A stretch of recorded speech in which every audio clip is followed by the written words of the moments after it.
Hey, welcome to Blackbird. We're going to change up our format for this series. This series is in honor of Black History Month, and we're calling it Black Profiles in American History. The videos will highlight different, often overlooked or little studied Black contributors to American history in big ways. I'm Megan. We've got Ashley here with us, Micah here, Elizabeth, and Joe as always. Before we get into the topic, is there any housekeeping, Micah?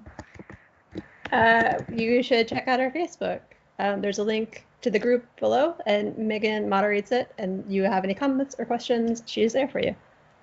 All right, so let's get into it. So today we're going to talk with Joe about Bass. Is it Bass?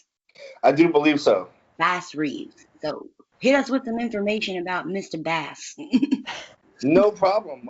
First of all, so it's been a long time since I've done a book report, people. So bear with me. I'm gonna be doing some reading and some different options here. But with no further delay, Bass Reeves.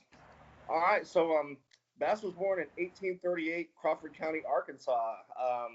His his exceptional claim to fame is he was one of the first black deputy marshals in the American West, the American West being west of the Mississippi. Um, Bass Reeves was born a slave in Arkansas, but relocated to Texas in like 1846 because his owner relocated to Texas. Um, as early life, born into slavery, he started out as a water boy working alongside his parents. Then he was old, when he became old enough, he became a field hand. Um, the son of the owner, William Reeves, his son George Reeves, made Bass Reeves what is it, a valet, I believe. Instead of a valet, it's a valet, bodyguard and personal companion because he had good manners, a good sense of humor. He was always also a pretty imposing individual, standing at 6'2". Um, when Civil War broke out, obviously Texas being in the Confederacy, George Reeves went into battle for Texas and the Confederacy and took Bass with him. During the Civil War, George and Bass split ways, and it's not exactly clear why this occurred, but there are two speculations that one is that Bass Reeves whooped up on Master George over a dispute in a poker or a card game of some sort. The more likely, though, is what I feel would probably be the case is certainly Bass Reeves would have heard about slaves being freed in the North and things of this nature. And so he most likely, in my opinion, from what I've researched, just ran away. And in getting away to emancipate himself before every black person, African American, was emancipated. He hid in the Indian Territory, which at that time was Oklahoma. And sorry, I'm having to go through my thing. So when he was in Oklahoma, he stayed with obviously Seminole, Cherokee, and Creek Indians, which he was able to learn their customs, languages, skills, and especially tracking and becoming very handy with a firearm. Once freed by the Emancipation Proclamation, he was no longer a fugitive and he left the Indian Territory to buy property in Van Buren, Arkansas, and became a successful farmer and rancher. At that time, he married, had 10 kids, 5 boys, 5 girls, and was pretty contented in his life as a farmer, being successful in that regard. Um, let's see, oral history states that Reeves, as being, knowledgeable in the Indian Territory, he was served as a scout and guide for the U.S. Deputy Marshals going into those areas on business for the Van Buren Federal Court, which I guess technically had jurisdiction, but I did come across some things that said that the state or federal government did not have jurisdiction in those areas. But um, I don't know how that translates per se, but I guess it was their area to monitor, not necessarily that they had rights to go in there, but I guess it was their area to monitor. You can see it in that regard. Um, His life as a farmer did change when the Federal Western District Court was moved to Fort Smith, Arkansas, and Judge Isaac Parker was appointed on May 10th of 1875. Uh, at that time, Oklahoma, the Indian Territory, had become extremely lawless as thieves, murderers, and other outlaw type individuals had obviously fled persecution and were hiding out in those territories. Um, because there's no real law or federal, people there to enforce any said laws in the U.S. territory. So, one of Parker's first acts was to appoint U.S. Marshal James Fagan, and as the head of some 200 deputies, and he was told to hire. And because of Bass Reeves' significant knowledge of the area, as well as his ability to speak several tribe languages, got him recruited. The territory of the court that Reeves and other deputies patrolled was an astounding 75,000 square miles. And at this time, there's no motorized transport. They had the deputy. You probably have Indian or native posseman. You have a cook. That was probably your whole crew there.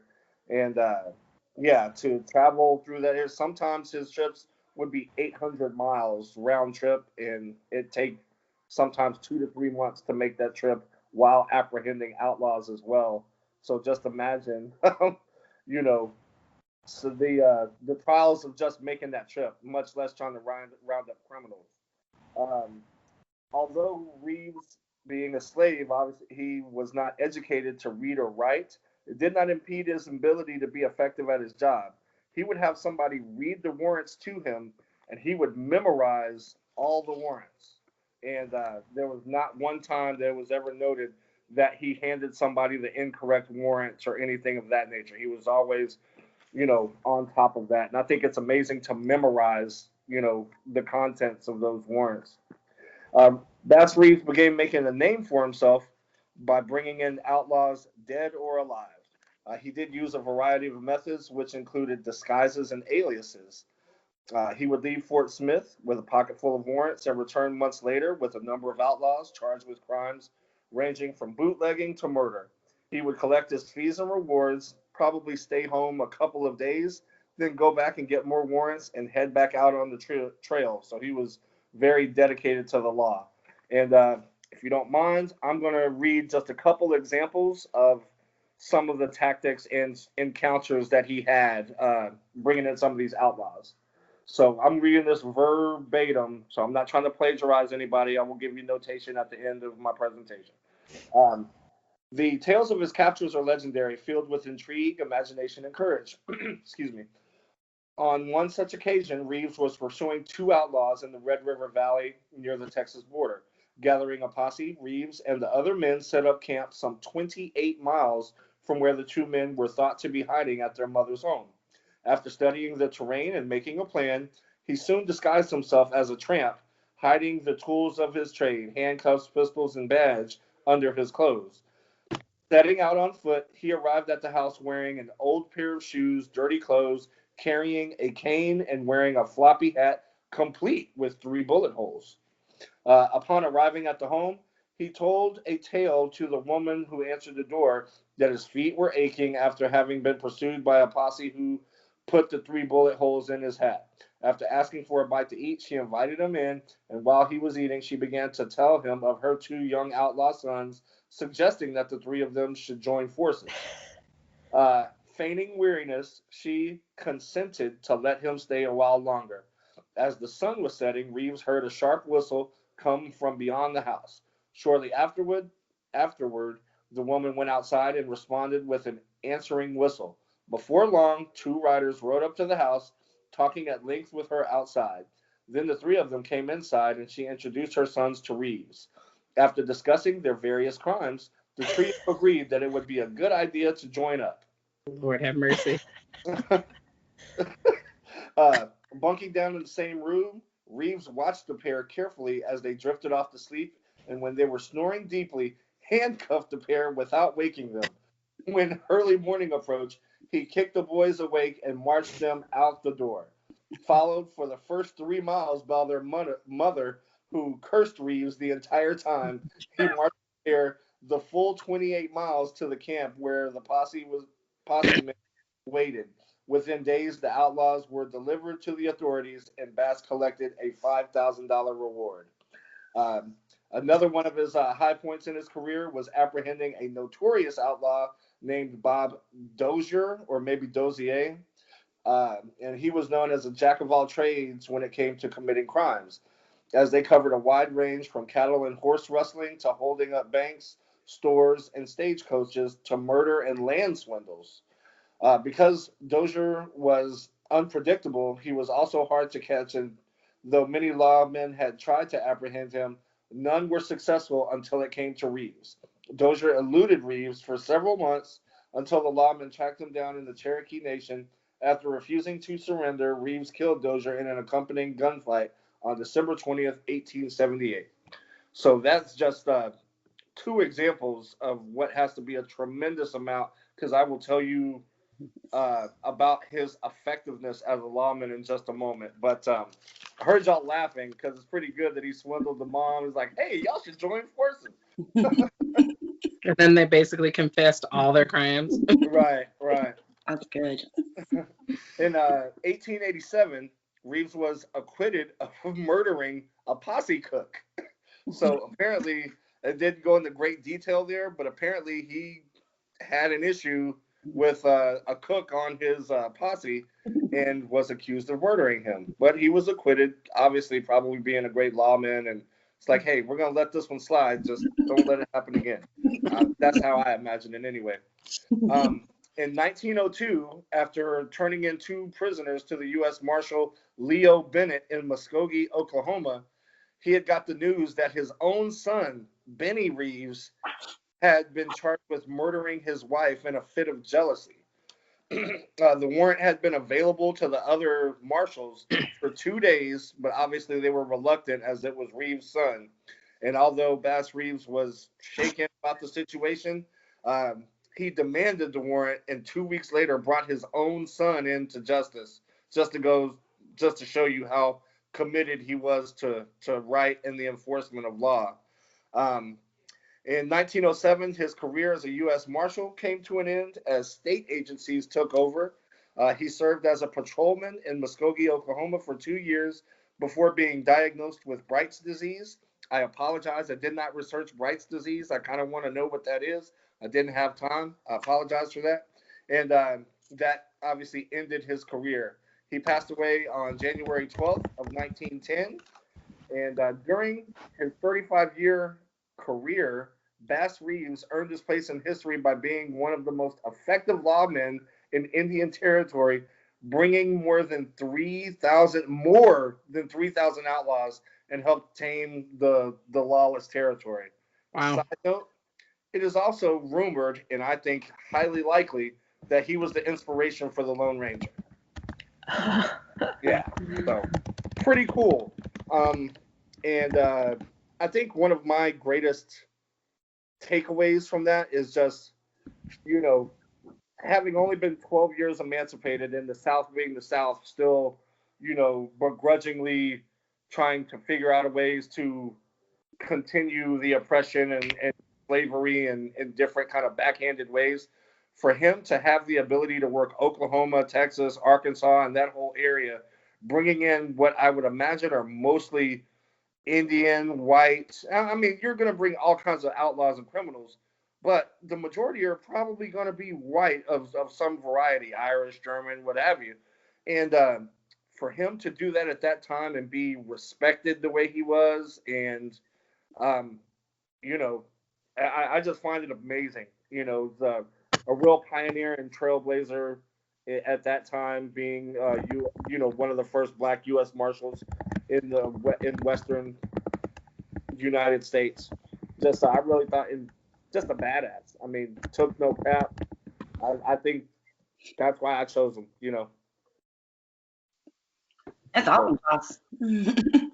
That's a lot of fucking people. Like, that's a lot of people. Well, on a stagecoach and horses, he marched those 2 guys back 28 miles. You know what I'm saying? And to do that over 3,000 times, Wow.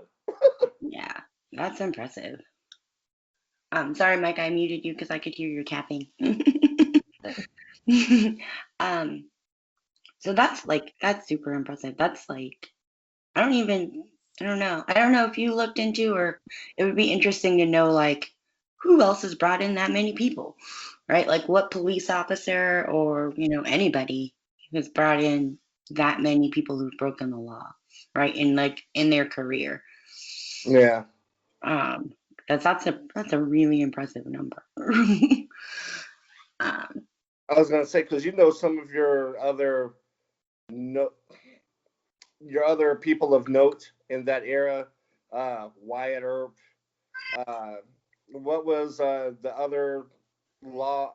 I can't think of his name right now, but he's like alongside Bat Masterson. I think, yeah, Bat Masterson, stuff like that. Some of those people. right, I would Doc have to look Holliday. up the. Well, Doc Holliday was an outlaw who just happened to be friends with Wyatt Earp. Yeah. But one of my favorite characters in Tombstone. But yes, what you call it? Some of the other lawmen, I don't know if they would even come close to having numbers of that regard. What are more? Oh, I'm sorry. Go ahead. No, I was just saying that's really impressive. Right.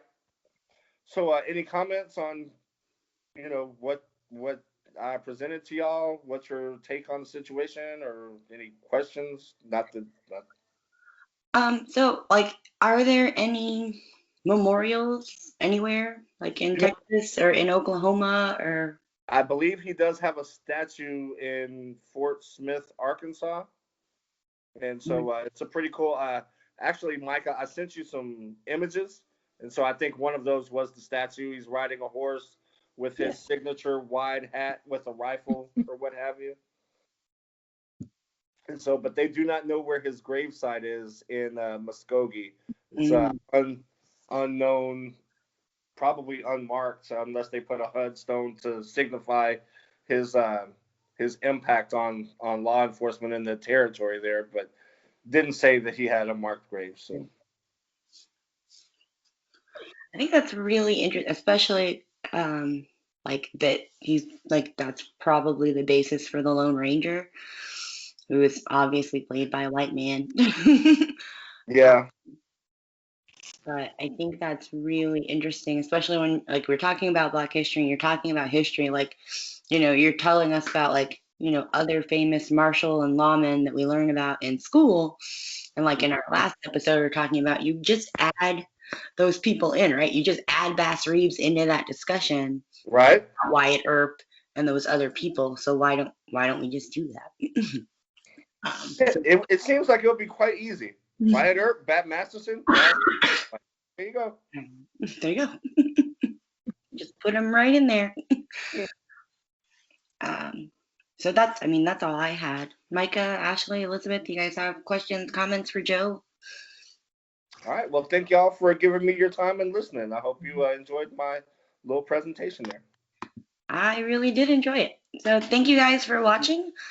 Our next series is going to be on the N-word and its history, and is nigga okay to use?